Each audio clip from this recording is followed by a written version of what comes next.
નિયમિત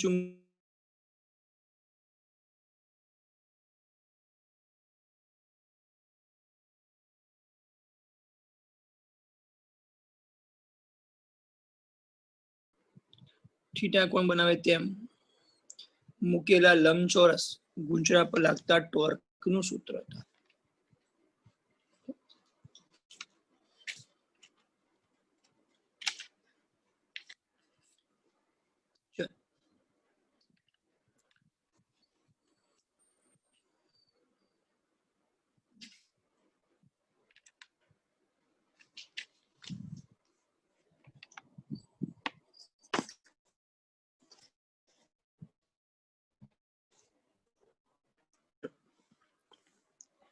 તો આપણી પાસે અહીંયા ગજ્યો ચુંબક છે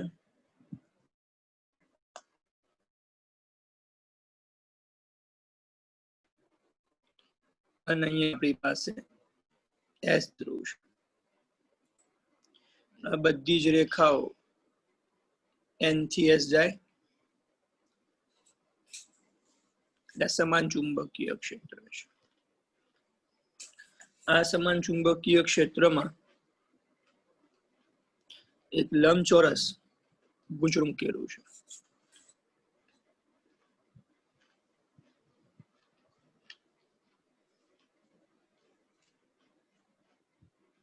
આ રીતે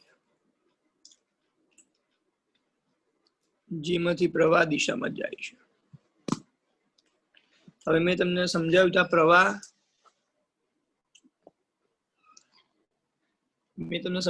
અહીંથી જાય છે આ ભાગેથી. બરાબર, પ્રવાહ આમથી આમ જતો હોય ઓકે તો ક્ષેત્રફળ સદિશ આ દિશા મળે. બરાબર, એટલે આપણું ચુંબકીય ક્ષેત્ર હતું બી આ દિશામાં છે.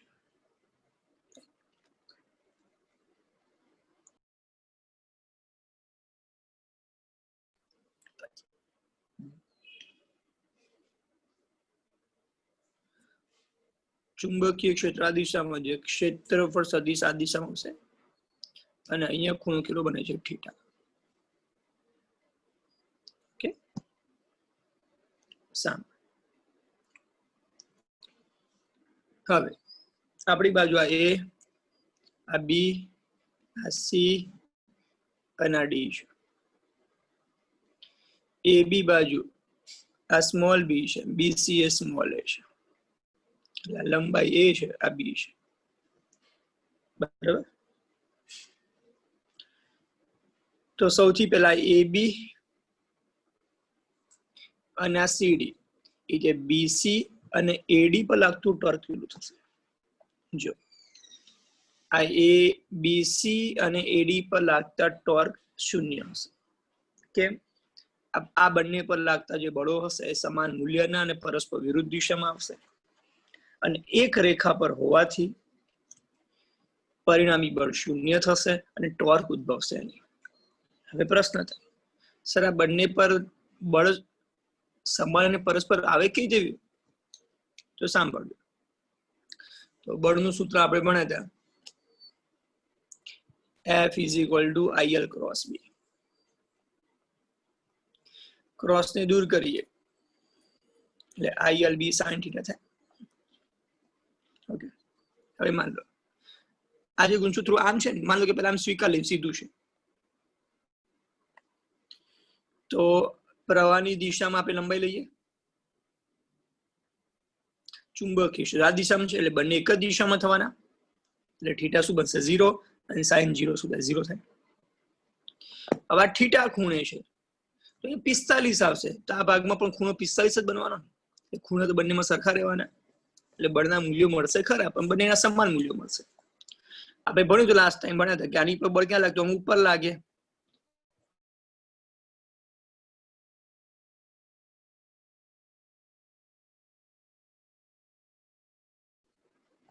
બંને એક જ રેખા પર આવેલા છે, પરિણામી બળ 0 થાય એટલે આ બંને બાજુ પર ટોર્ક નહીં ઉદ્ભવે.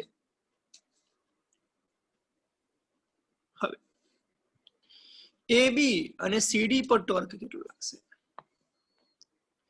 તો લખું છું AB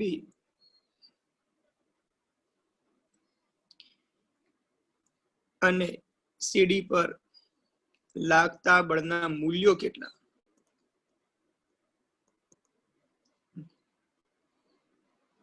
તો બળનું મૂલ્ય લખીએ તો F1 બરાબર F2 બરાબર ILB થાય. કેમ? થીટા 90 બનશે. થીટા 90 કેવી રીતે બને? દેખો, ચુંબકીય ક્ષેત્ર આમ છે, સોરી પ્રવાહ આમ છે, બી આમ છે, બંને વચ્ચે ખૂણો 90 રચાશે. ખાલી મૂલ્ય લખ્યું એટલે ILB. હવે આજે બંને બળો લાગ્યા કેવા છે? બંને બળો સમાન મૂલ્યના અને પરસ્પર વિરુદ્ધ, પણ એક રેખસ્થ નથી. લાસ્ટ ટાઈમ મળ્યા હતા, આની પર બળ ક્યાં લાગતું? ઉપર લાગતું હતું. આની પર બળ ક્યાં લાગતું? અંદર લાગતું હતું. યાદ છે ને? આની પર બળ ક્યાં લાગતું? ઉપર. આની પર બળ ક્યાં લાગતું હતું? અંદર. હવે સાંભળજો, અને આપણે આકૃતિ દોરવાનો પ્રયત્ન કરીએ એકદમ વધારે ક્લિયર થાય. આજે આપણું કેન્દ્ર છે, ત્યાંથી હું એક લાઈન પસાર કરું, જે અક્ષ કહીએ આપણે. તો આ અક્ષ દોરો અહીંયા.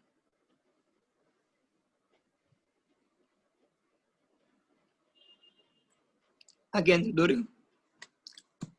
આની પર બળ આ રીતે ઉપર લાગતું હતું, રાઈટ? તો આમ હું દોરી ન શકું, એટલે આમ દોરું.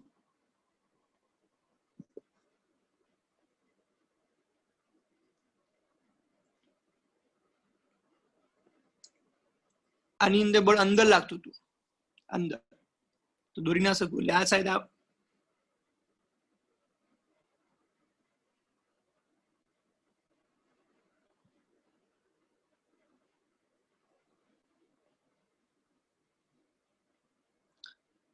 F1 છે અને F2 છે, રાઈટ? આ AB પર લાગતું બળ છે અને આ CD પર લાગતું બળ છે,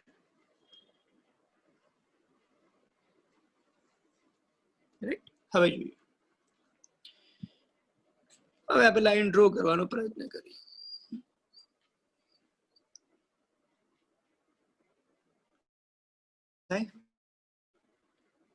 હવે આપણો ક્ષેત્ર પર સદિશ આમ હતો, આજે હતો ભાઈ. એનો બી સાથે ખૂણો કેટલો હતો? થીટા હતો. બી ની દિશા તો આ જ હતી. અહીંયા ખૂણો કેટલો થાય? થીટા થાય.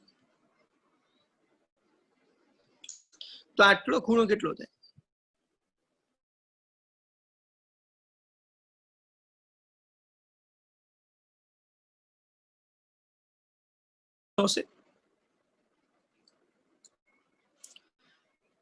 આજે બાજુ હતી, આજે બાજુ છે, તો કોના બરાબર થશે? એ બરાબર થશે. માટે આટલા શું હશે? બોલો. A/2 થશે.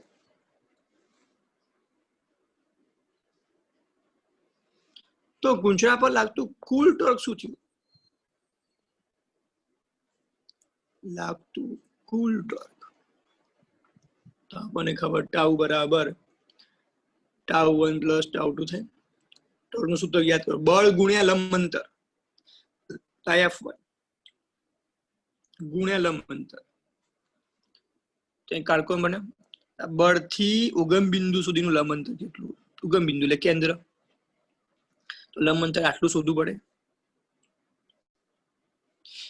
આ ભાગ અને આ ભાગ બંને સરખા થવાના. એનામ આપું, માન લો કે અહીં n આપું, એનામ આપું m આપું, એટલે ON એ જ OM થવાના. તો આટલા કેટલા થશે? આ OM કેટલા થશે? તો જોઈએ, આકૃતિ પરથી આપણે સાઇન કોસ નું સૂત્ર વાપરું, તો cos π/2 માઇનસ થીટા. તો પાસેની બાજુ ભાગ્યા કર્ણ થાય, તો OM ભાગ્યા શું થશે? બોલો. A/2 થશે. આ A/2 સામે જાય. આપણે ભણ્યા હતા 10મા ધોરણમાં, π/2 90 માઇનસ થીટા, વિધેય બદલાય, કોસ નું સૂત્ર sin થીટા થાય. OM કેટલા થશે? બોલો. A/2 sin થીટા થશે. તો અહીંયા શું હશે બોલ a/2 sin થીટા. એવી રીતે અહીંયા F2 એ પણ શું હશે a/2 sin થીટા, કેમ કે F2 માટે પણ લંબ અંતર અને આ બંને F1 માટે લંબ અંતર સમાન છે.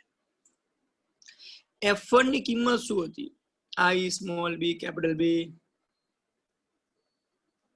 અહીં બોલો I b small b a/2 sin theta. કેટલી વખત થયા? 2 વખત થયા. 2 ઉડે તો ટોર્ક બરાબર I ab નજીક લખું into b into sin theta. તો I ab નું શું કહેવાય? લંબચોરસનું ક્ષેત્રફળ. તો ગઈકાલે આપણે સૂત્ર તો એમાં આટલું તો આવ્યું હતું, પણ એ વખતે ગુંચું ચુંબકીય ક્ષેત્રમાં સમાંતર હતું. અહીંયા ચુંબકીય ક્ષેત્ર સાથે થીટા ખૂણે છે અને સદિશ તરીકે લખીએ તો શું લખાય? I સદિશ a ક્રોસ b. તેમાં થીટા કોની વચ્ચે થયો? a અને b વચ્ચેનો ખૂણો છે. તેનો મતલબ આ ક્ષેત્રફળ સદિશ છે. કન્ફર્મ? ઓકે, તો આ ક્ષેત્રફળ સદિશ થઈ ગયો, કન્ફર્મ થઈ ગયું. તો a અને b વચ્ચે ખૂણો છે. દેખો a અને b વચ્ચે ખૂણો થીટા છે. સાંભળ, આ આખા પદને વડે બતાવું તો શું કહેવાય? IA ને વડે બતાવવું હોય તો એને m વડે બતાવાય. તો ઘણા લોકો અહીં m પર લખી શકે. ઓકે, અહીં m પર લખી શકે. તો ખૂણો કોની વચ્ચે થયો? કે m અને b વચ્ચે ખૂણો થયો એમ કહેવાય. આ m ને શું કહેવાય? જ્યાં m બરાબર શું થયું? IA થયું. m ને શું કહેવાય? વિદ્યુત પ્રવાહ આધારિત ગૂંચળાની ચુંબકીય ડાયપોલ મોમેન્ટ કહે છે. શું કહે છે? વિદ્યુત પ્રવાહ આધારિત ગૂંચળાની શું કહે છે? ચુંબકીય ડાયપોલ મોમેન્ટ. એનો એકમ શું બને? Ampere into metre square. કેવી રાશિ છે? સદિશ રાશિ. દેખો ઉપર સદિશ, તો એની દિશા ક્યાં હોય? તો દિશા કેવી? તો ગૂંચળાનું જે સમતલ છે એને લંબ રૂપે સ્ક્રૂ ગોઠવવાનું, અને સ્ક્રૂ ગોઠવ્યા પછી વિદ્યુત પ્રવાહ જે દિશામાં જાય એ દિશામાં ભ્રમણ આપવાનો, અને સ્ક્રૂ ત્યારબાદ જે દિશામાં ખસે તે દિશામાં વિદ્યુત ડાયપોલ મોમેન્ટની દિશા. સમજાવો. જો આ ગૂંચળો આમ છે, આમ છે ને, આમ છે. તો પ્રવાહ અહીંથી આમ જાય. દેખો આમ દેખાય પ્રવાહ. આ બધા અહીંથી આમ. તો આ બાજુ સ્ક્રૂ ગોઠવાય છે. સ્ક્રૂ ગોઠવો તો સ્ક્રૂ પ્રવાહ જે દિશામાં જાય એ દિશામાં સ્ક્રૂને ફેરવવાનું. તો સ્ક્રૂ આમ ફરશે, ફેરવાનું. તો સ્ક્રૂ ક્યાં ખસવાનો? આમ બહાર ખસવાનો. તો દેખો મેં એમની દિશા એ દિશામાં બતાવી છે. એમ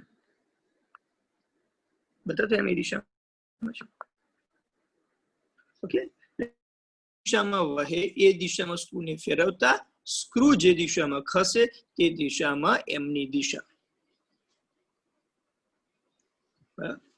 બીજી સિમ્પલ ટ્રીક કરી કે એની દિશા શોધવાની. એ તો મેં રીત સમજાય. ગૂંચળો આમ હતું, પ્રવાહ થતો. દેખો અહીંયા એ દિશામાં તમારે આંગળીઓ ગોઠવવામાં પ્રવાહ જતો એ દિશામાં આંગળી ગોઠવવાની અને વાળો અંગૂઠો ક્યાં સ્થિર થાય છે એ દિશામાં એમની દિશા એ રીતે પણ આવે. રાઈટ? ઓકે, જો ગૂંચળામાં n આટા હોય, n આટા હોય તો ટોર્ક શું થાય? NIA ક્રોસ b, અને ક્રોસ ને દૂર કરીએ તો NIAB sin થીટા. આ ટાઉ ની જગ્યાએ આપણે શું m ક્રોસ b લખ્યું હતું ને? તો તમે યાદ કરો ચેપ્ટર નંબર 1 નો સૂત્ર શું હતું? p ક્રોસ e હતું. તો ત્યાં વિદ્યુત ડાયપોલ મોમેન્ટ હતી ચેપ્ટર 1 માં. તો અહીંયા ચુંબકીય ડાયપોલ મોમેન્ટ. ત્યાં વિદ્યુત ક્ષેત્ર E હતું, અહીંયા ચુંબકીય ક્ષેત્ર B છે. બોલો આવડે બધાને થિયરી ખબર પડી ગઈ આખો ભાગ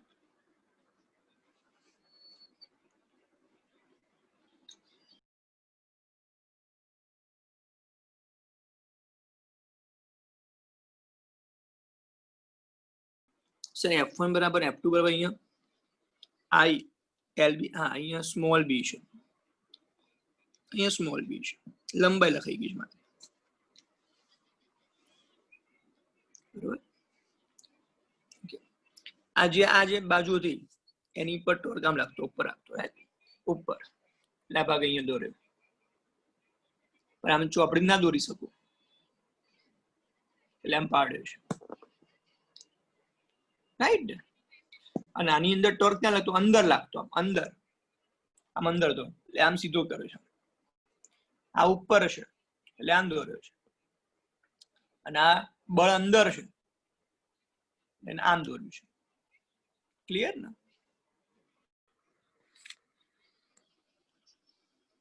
રેડી હવે બીજી ટ્રીક આ સમજાવું આ એમની દિશા તમને ગુંચવામાં હતું ને પ્રવાહ આમથી આમ જતો આમથી આમ રાઈટ તો પ્રવાહ આમથી આમ જાય આંગળીઓ વાળવાની જે દિશામાં અંગૂઠો ગોઠવો એ દિશામાં ચુંબકીય ડાયપોલ મોમેન્ટની દિશા તમે પ્રવાહ ઉપરથી ના વિચારતા પ્રવાહ ગઈકાલ સમજે પ્રવાહ ઉપરથી નથી આ પ્રવાહ અહીંથી ઉપર આમ દેખાય પણ અહીંયા કેમ દેખાય આમ દેખાય ને એટલે પ્રવાહ અહીંથી આમ છે રાઈટ એટલે આંગળીઓ ગોઠવી આમ ચુંબકીય ડાયપોલ મોમેન્ટની દિશા ક્લિયર ઓકે હવે તમને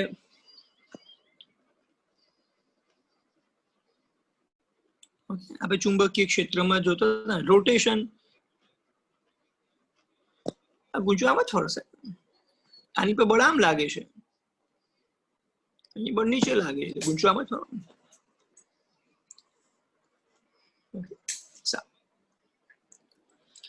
હવે તમને પૂછે છો કે ચુંબકીય ડાયપોલ મોમેન્ટ વિશે સમજાવો નાનો પ્રશ્ન પૂછે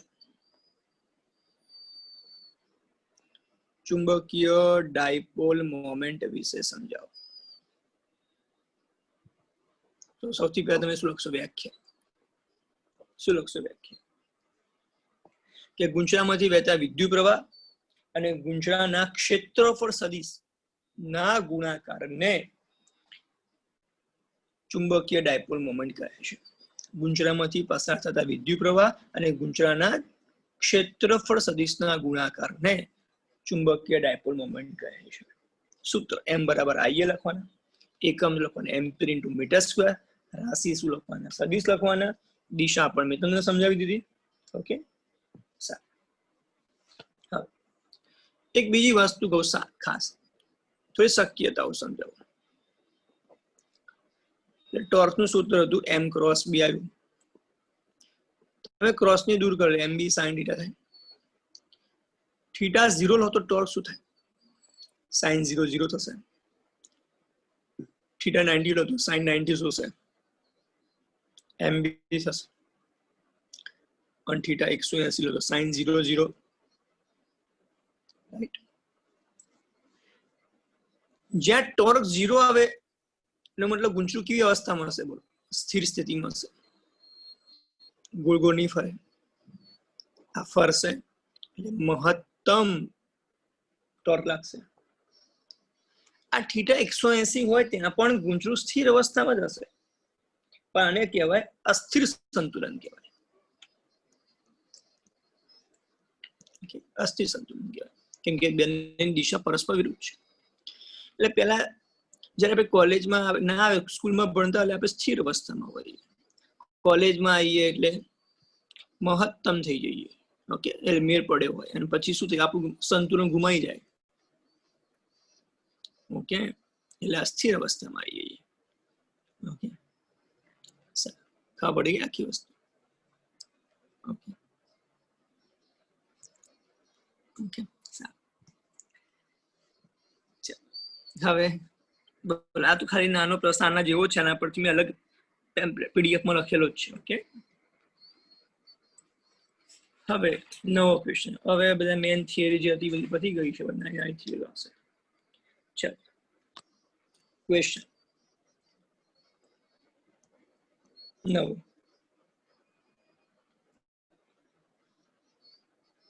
ચુંબકીય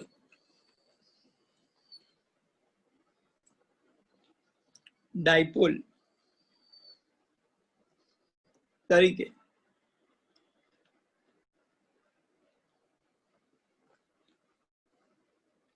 વિદ્યુત પ્રવાહ આધારિત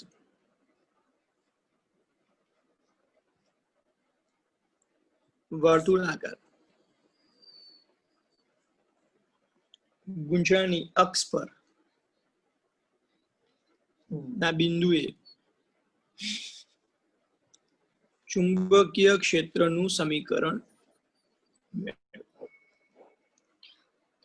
હવે દેખો, વિદ્યુત પ્રવાહ આધારિત વર્તુળાકાર ગુંચળાની અક્ષ પરનું ચુંબકીય ક્ષેત્ર. આપણે બીજે થિયરી જોઈ હતી, આપણે રિંગ વાળી થિયરી. એ સૂત્ર આપણે ચુંબકીય ડાયપોલ મોમેન્ટના સ્વરૂપમાં મેળવવાનું છે, જે બીજી થિયરી આપણે ભણ્યા રિંગ વાળી થિયરી.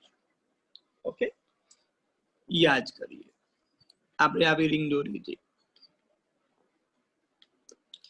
કેન્દ્ર હતું, કેન્દ્રથી આપણે પી બિંદુ ધાર્યું હતું એક્સ અંતરે. ઓકે, આની અંદર રિંગમાંથી પ્રવાહ પસાર.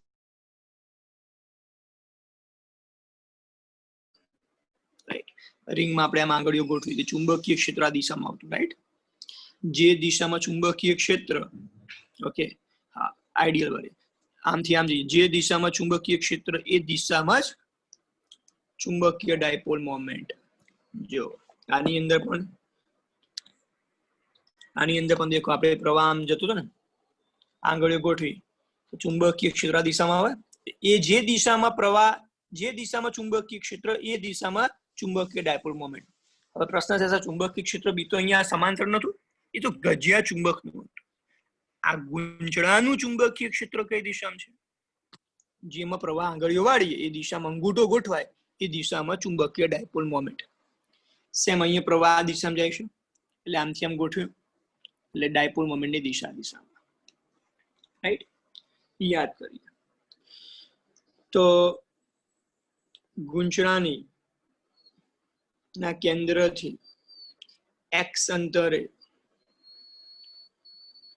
ઉદ્ભવતું ચુંબકીય ક્ષેત્ર કેટલું છે? યાદ કરો સૂત્ર, μ0 ગુંચળાની ત્રિજ્યા ધારું છું કેપિટલ આર. ઓકે, તો અહીંયા μ0 ir² લખાશે 2x² + r² / 3/2. ત્યાં આપણે સ્મોલ એ ધારી ત્રિજ્યા, તો એ સ્મોલ એ લખે, તો એ સ્મોલ એ લખે. રાઈટ, આ સમીકરણ ઉપર નીચે આપણે એક આની શક્યતા જોઈતી. હવે લખું, ધારો કે x greater than a હોય તો શું થાય? તો આપણે યાદ કરો, એની જે સોરી અહીંયા આપણે r ધાર્યો છે, એટલે r બરાબર શું મૂકવા પડશે? 0.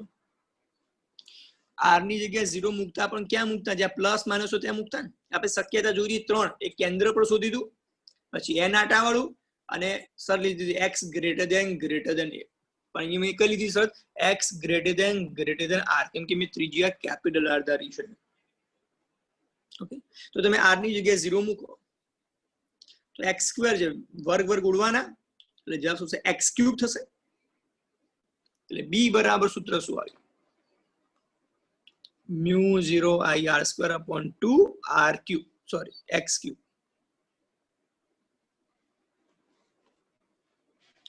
ઉપર નીચે આ પદને ઉપર નીચે પાઈ વડે ગુણીને ભાગ,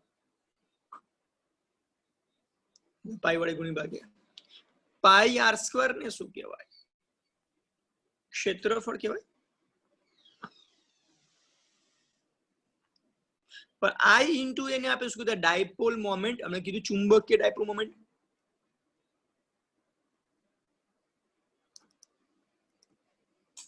રેડી, આ પદને આપણે ઉપર નીચે m વડે 2 વડે ગુણી ભાગીએ,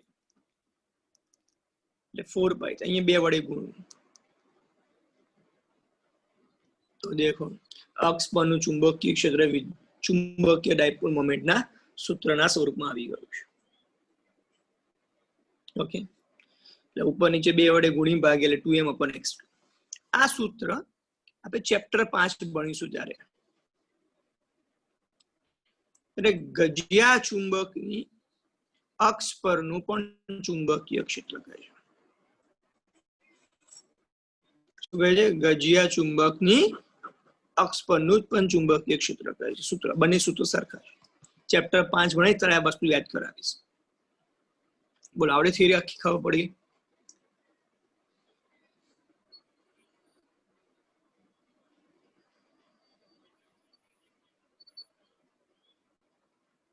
હવે યાદ કરીએ. નોંધ. ઓકે, આપણે બોલે હમણાં કે ગુંજળાની અક્ષ પર ચુંબકીય ક્ષેત્રનું સૂત્ર કેવું શું આવ્યું? તો આપણે આવું લખ્યું μ0/4π 2m/x². તો સર ચેપ્ટર નંબર 1 ની અંદર આપણે વિદ્યુત ડાયપોલની અક્ષ પરનું ચુંબકીય ક્ષેત્ર શું હતું સર? વિદ્યુત ડાયપોલ ની અક્ષ પરનું ચુંબકીય ક્ષેત્ર, સોરી વિદ્યુત ક્ષેત્ર. તો આપણે સૂત્ર ભણ્યા હતા E બરાબર ત્યાં. ઓકે, આને સદિશ તરીકે લખું તો અહીં પણ સદિશ તરીકે લખું kp/x³. ત્યાં અંતર આપણે r દાતા r³ લખતા, અહીંયા x લખ, બને x સરખા રહે. એટલે યાદ આવ્યું સૂત્ર kp/r³ અક્ષ પરનું. હવે આ સૂત્રોને આપણે કમ્પેરિઝન કરીએ. ઓકે, તો અહીંયા દેખો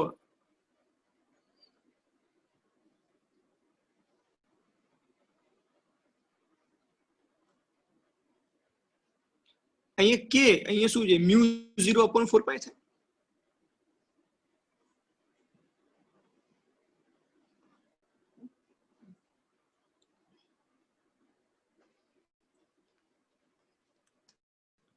રાઈટ? તો k બરાબર છે અહીંયા 2kp/x³. 2kp/x². એટલે k એટલે 2p, અહીંયા તો અહીંયા 2m છે, નીચે x³ તો અહીંયા x³. તો અહીં k બરાબર શું છે? μ0/4π. શું તો આપણે આવું સર લખી દીધું, યાદ હોય તો શરતમાં r greater than a માટે હતું. હા ને, અહીંયા કોના માટે છે? x greater than r માટે છે. ઓકે, યાદ આવે? અંતર r લીધું આપણે. અને 2 ડાયપોલો છે હતા, +q અને -q માં કેન્દ્રથી અંતર એ હતું. તો અહીંયા 2p છે, તો અહીંયા 2m છે, અહીંયા x³ તો અહીંયા x³ છે. તો k બરાબર શું થાય કહેવાય? μ0/4π. કમ્પેરિઝન ખાલી જોઈએ છે. તો k ની જગ્યાએ આપણે શું લખી શકીએ? 1/4πε0 લખી શકીએ. તો 4π જાય તો μ0 બરાબર શું થયું? 1/ε. આ સરખા નથી. આનો મતલબ એમ થયો કે જે ચુંબકીય રાશિ છે એમાં એની અંદર ચુંબકીય ડાયપોલ મોમેન્ટ હોય, તો વિદ્યુત રાશિમાં શું હોય? વિદ્યુત ડાયપોલ મોમેન્ટ હોય. તો અહીંયા ચુંબકીય ક્ષેત્ર હોય તો અહીં વિદ્યુત ક્ષેત્ર E હોય. આ એવું સૂચવે મળે. તો 2 ભાગ છે. પહેલો ભાગ છે વિદ્યુત રાશિ વિશેનો છે અને બીજો છે ચુંબકીય રાશિઓ વિશેનો છે. તો ચુંબકીય રાશિઓમાં ચુંબકીય ડાયપોલ મોમેન્ટ હોય, તો વિદ્યુત રાશિઓમાં વિદ્યુત ડાયપોલ મોમેન્ટ હોય. ચુંબકીય રાશિમાં ચુંબકીય ક્ષેત્ર છે, તો વિદ્યુત રાશિમાં વિદ્યુત ક્ષેત્ર છે. આ એક નાની નોંધ છે.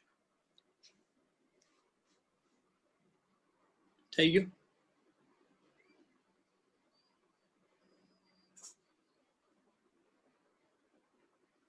બોલો, ક્લિયર થઈ ગયું?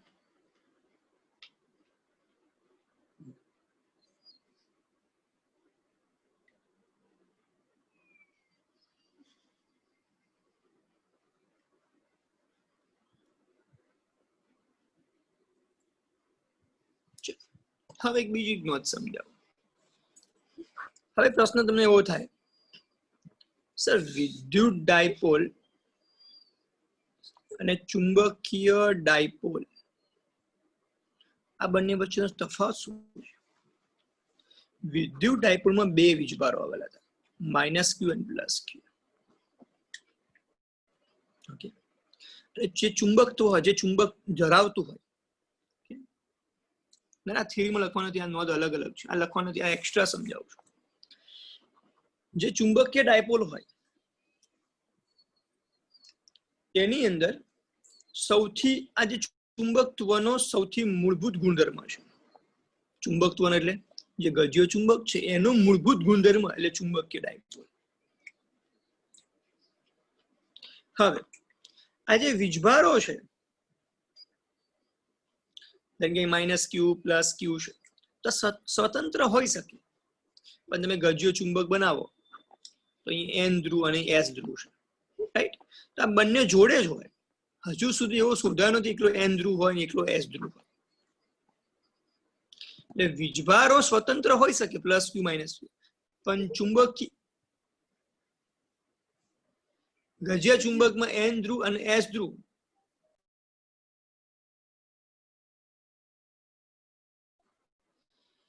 ગજ્યા ચુંબકમાં n ધ્રુવ અને s ધ્રુવ એવું સ્વતંત્ર જોવા મળતું નથી.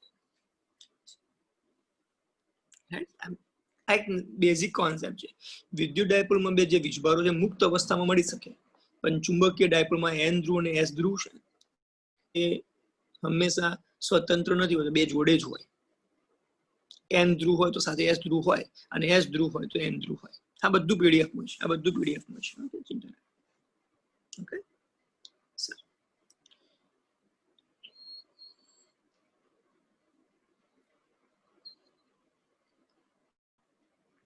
પીડીએફ ની અંદર મેં એક આદો બીજો ક્વેશ્ચન એક્સ્ટ્રા લખ્યો છે, વાંચજો. તમારે સમજાવવાની જરૂર નથી, એ તો ખબર પડી જવું છે, બહુ ઇમ્પોર્ટન્ટ છે નહીં. ઓકે, ખાલી વાંચી લેજો, ખબર પડી જશે. પીડીએફ માં મૂકીશ એટલે. હવે જે પ્રશ્ન ચલાવું છું એ આઈએમપી છે. એમસીક્યુ બી કેવી રીતે પૂછાય એ બી સમજાવું છું. ન્યુક્લિયસની કક્ષીય ચુંબકીય ડાયપોલ મોમેન્ટ નું સૂત્ર ધારો. બહુ ધ્યાન રાખજો. માનો કે આપણી પાસે ન્યુક્લિયસ છે, એની ફરતે એક ઇલેક્ટ્રોન વર્તુળાકાર માર્ગે ભ્રમણ કરે છે. તો ન્યુક્લિયસ પરનો વીજભાર કેટલો થાય? ઝેડી થાય. કેમ? સૂત્ર તો q બરાબર એની એટલે પરમાણુ ક્રમાંકની સંખ્યા, એટલે q બરાબર શું થશે? ઝેડી થશે. ઇલેક્ટ્રોનની ગતિ આ દિશામાં છે. ઇલેક્ટ્રોન આ દિશામાં જતો હોય તો રૈવાજિક અનુસાર પ્રવાહ ઇલેક્ટ્રોનની વિરુદ્ધ દિશામાં હોય, એટલે પ્રવાહ દિશામાં જતો હશે, રાઈટ? ઓકે, હવે આ જે ભાગ છે આ સપાટીને સમતલમાં દોરેલો છે, એટલે આ ભાગ આમ નથી, આ ભાગ આમ જ છે. ઓકે, એના વિશે વિચારીએ. તો પ્રવાહ આમ જતો હોય, તમે આંગળીઓ વાળો તો અંગૂઠો અંદર આવશે. તો અંગૂઠો અંદર, એનો મતલબ ચુંબકીય ડાયપોલ મોમેન્ટની દિશા ક્યાં છે? અંદર. અંદર એટલે ક્રોસ વડે બતાવો. ફરી બોલ. પ્રવાહ દિશામાં જાય છે, આંગળીઓ ગોઠવો, અંગૂઠો અંદર ગયો. ચુંબકીય ડાયપોલ મોમેન્ટની દિશા ક્યાં છે? અંદર. મેં કે પ્રવાહની દિશામાં આંગળીઓ ગોઠવીએ, જે દિશામાં અંગૂઠો સ્થિર થાય એ દિશામાં ચુંબકીય ડાયપોલ મોમેન્ટની દિશા હશે. અંદરને આપણે ક્રોસ વડે બતાવતા. ઇલેક્ટ્રોનની ચુંબકીય ડાયપોલ મોમેન્ટને μL વડે બતાવે. ઘણા લોકો me વડે પણ બતાવે છે, કેમ કે ચુંબકીય ડાયપોલ મોમેન્ટની સંજ્ઞા m છે, ઇલેક્ટ્રોન એટલે e, રાઈટ? અથવા શા વડે બતાવે? μL વડે દર્શાવે છે, μL. આ ન્યુક્લિયસ થી ઇલેક્ટ્રોનની ત્રિજ્યા કેટલી?